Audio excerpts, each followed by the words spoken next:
like to start by saying thank you to the volunteers for organizing this evening. It is a great way to get a better understanding of the candidates and where they stand on different issues here at our community. I grew up on my family farm at the corner of Belgrave Road and Tower Line, right here in Ashfield. I've always had a strong passion for farming, but during high school, I found my calling in the trades. Shortly after graduating, I got a job working as a general carpenter for a local company. Between taking part in both residential and agricultural construction, I got a chance to really broaden my skill set, and now, years later, I'm running my own small construction business. Every spring and fall, I still find myself helping with planting and harvesting at a local farm.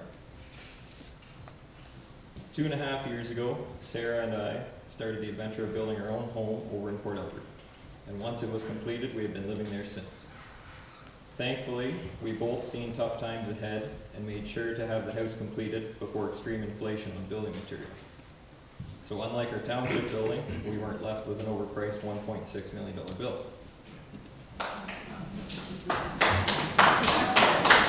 I feel like living in Port Albert and still having such strong ties to the rural areas of ACW truly gives me a stronger understanding of the broad range of issues our large community faces. Unfortunately, with the ward system being abolished, this makes it more difficult for myself and other potential councillors to be more thoroughly informed of pressing issues in the different areas. The issues surrounding the Goderich Airport are fairly new to me. However, I do know that the town of Goderich and some members of ACW council and staff have shown a desire on spending a substantial amount of money on the airport. Now, if that money were going towards maintenance, upkeep, or repairs, I would be in support of that. However, that is simply not the case. There has been discussion of large expansion to buildings, runways, hangars, as if air travel was a leading sector in our community. I am in full support of keeping our local airport operational for the small businesses that use it for scenic flights, small-scale air travel, and personal use, but I will not support a substantial expansion of the Goderich Airport. Taxes. I am sick of hearing that word. An argument some of the current councillors make regarding tax rates is that ACW actually has the lowest tax rate of our area. Excuse me. Well, I suppose that justifies how a few of the sitting council members recently spoke in favor of upping our tax rates north of 7%. Or maybe the tax increase is needed to cover the cost of that beautiful new township office that was built during record high inflation.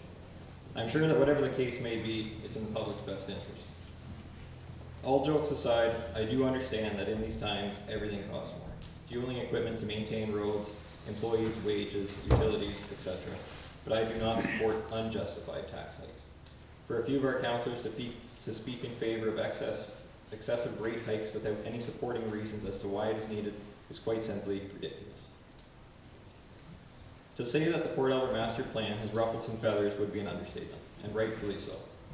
I will not stand in front of you and pretend to be an expert on the topic of drainage and stormwater management, but I will say that I have a lot of common sense, something that a few of our councillors seem to be lacking. Generally speaking, Port Albert is largely built on very compact clay and hardpan. Naturally, this does not allow for good drainage, and mix this with the fact that existing drainage outlets in Port Albert are dated and under-maintained. With farmland systematic drainage being extremely common nowadays, this doesn't pair well with undersized and overworked outlets. What is a township solution, you may ask? Well, let's rip up a few roads, add some stormwater drains, and leave the residents with an outrageous bill to pay. Oh, and did they mention that because you now have storm drains and new roadways, your property value is higher, so we'll now be looking into higher taxes for you. Sounds like a great idea, at least to the councillors that have spoken in favor of it.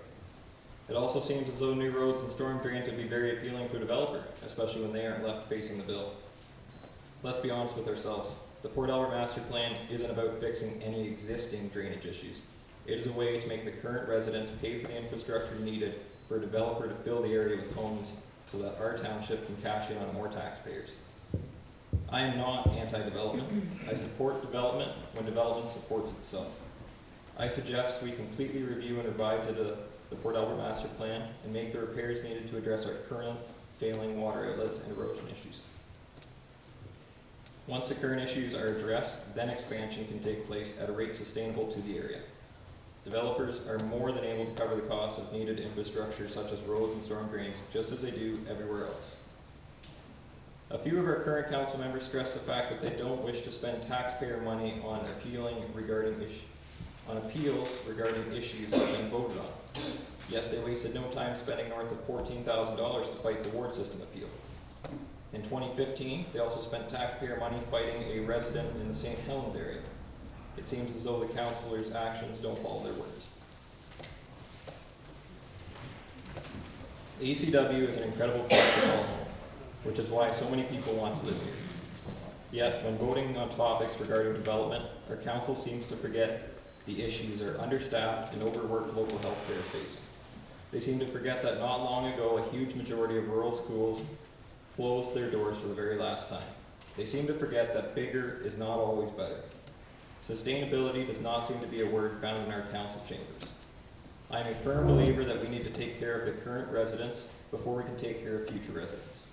Communication between the township and the community is also a huge issue and needs to be improved. The township has hired someone who is supposed to be addressing this, but instead of being more informed and up to date, we are left with check the website and look at the agenda. So what was the point of hiring this person? We have social media, email, phones, newspaper, mail, yet our township seems to hardly use any of it. I suppose it makes things easy if no one in the community is informed. That way there isn't any opposing views. I would strongly push for utilizing every method possible to make sure the community is aware of all topics that move through the agenda. And most importantly, I will make the council discuss, debate, weigh the pros and cons of every topic, and bring in non-biased experts when needed. The future of ACW can be bright, but we need the right people watching out for it. Thank you.